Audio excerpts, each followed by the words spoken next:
In this clip, we're going to fill in the colors on the body of our crop walker robot. All right. So we've got this guy all set up. We're going to make sure that we are on the body layer here. And let's go to our layers. Now I'm just going to call this first layer here base color, because that's what it's going to be. And we're going to make a similar layer on each one of the sections as we get to them. And this is just going to be the base color that we're going to fill in here to paint on top of. And we can just keep it all on one layer. First thing we need to do though, and this is a little weird if you've used Substance Painter for anything else, is we're going to go in here and we're going to remove all these other options. No metallic, no rough, nothing. Just our base color. And it's kind of fun when you think about it. Only one thing to worry about. Now you have to paint all that in yourself. There's definitely no freebies, but it definitely simplifies it. Alright, over the course of this, I'm going to be reaching off screen to color pick. I'm not cheating, I promise. I'm using this that we showed earlier, and you'll find this in your source images with the files that will come with this project. So you can use it too, or you can make your own color palette, and that's totally fine. But if you see me reaching off screen, it's for this. I just don't want it to take up screen space on this monitor. Okay, so let's get started with just the main area here. Big pieces first. The body here, I basically want to be a white paint. This main swooping section that you can see, let's go to our polyfill tool. So this area is going to be this kind of grayish off-white. And inside we're going to have a more dark gray and reds, but the tractor that this was based on was mostly white with red accents essentially. So I'm going to go ahead and color pick that. I'll go to my object fill. And in case you aren't aware, if you hold down on the color picker, you can drag it anywhere here, but you can also drag it off the screen. If you have a second monitor or have split your screen here, you can drag it onto a web browser, literally anything on the screen to color pick from, and that is a really handy feature to have. Alright, so we've got our kind of off-white chosen, and we're just going to go ahead and fill that in. Okay, now when I'm working this way and doing like painterly textures, I don't like to leave the shaded mode on.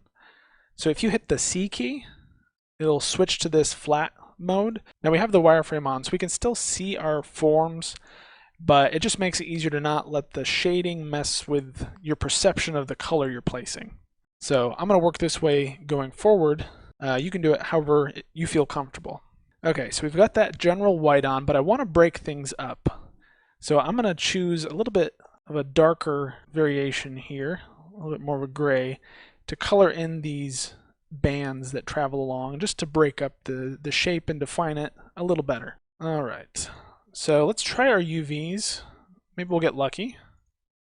Yep, so that one worked pretty well. Go ahead and fill that in as well. Not bad.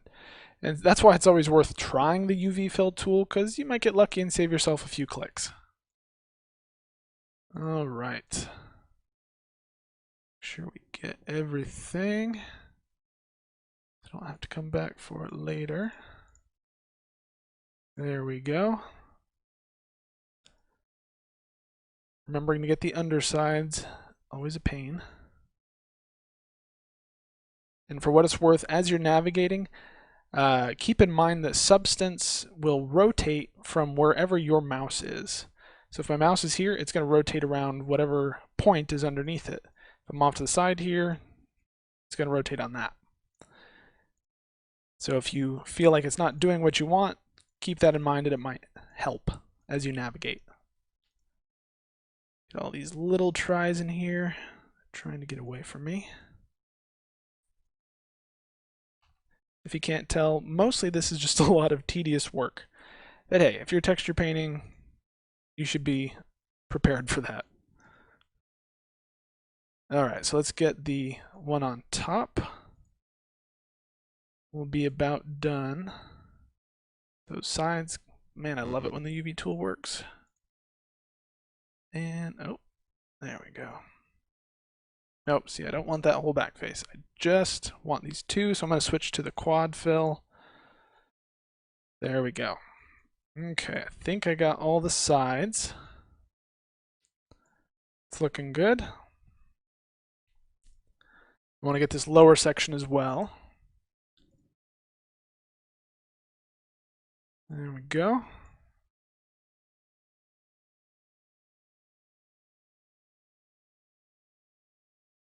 And there. Sure makes it easier. That side and that side. Alright, so we've got the main body here filled.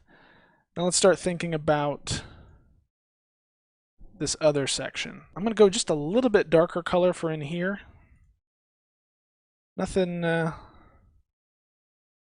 too drastic. Go with the object fill. And I'm going to do the same on this door just to make it stand out a bit. As you can see, I do have duplicated UVs on the door here. Okay. I'm actually going to go ahead and hide all these other objects so that we're clear on what we're filling. So let's go ahead and do a much darker gray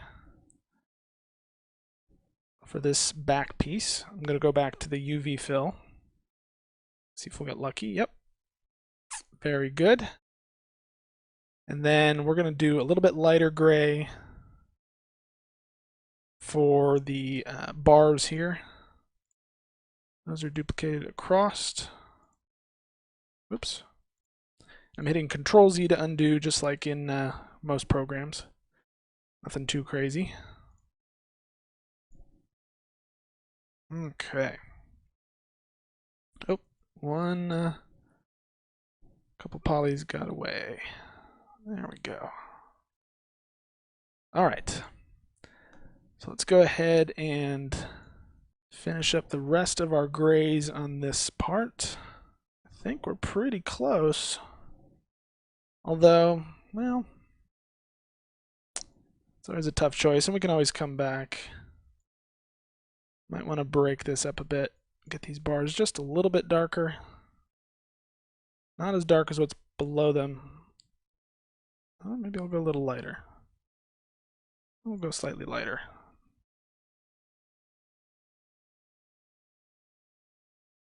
Yeah, I just like to not have everything be same and blend in, just so we get a more distinct look on the front here. There, just subtle contrast, but it's there.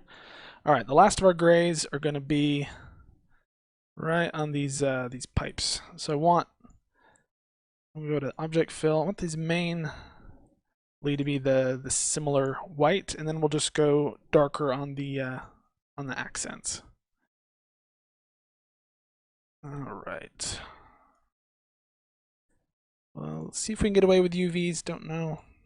We'll just use the polyfill because this isn't bad. We can just drag across there, drag across there.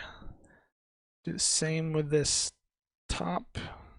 No, I'm actually going to fill this one with that because it's easier to just color pick this and fill the middle. And then just want a dark fill on, I'm going to do the same thing here because some of these polys are going to be kind of annoying to get. So let's go ahead and fill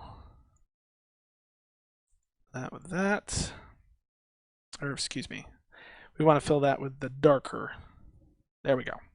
Now we can fill it with the lighter. It's all a puzzle. Right there and there. All right, and I think that will do it for the grays. In the next clip, we will cover the engine section of the body. In this clip, we colored in the gray paint on our robot body.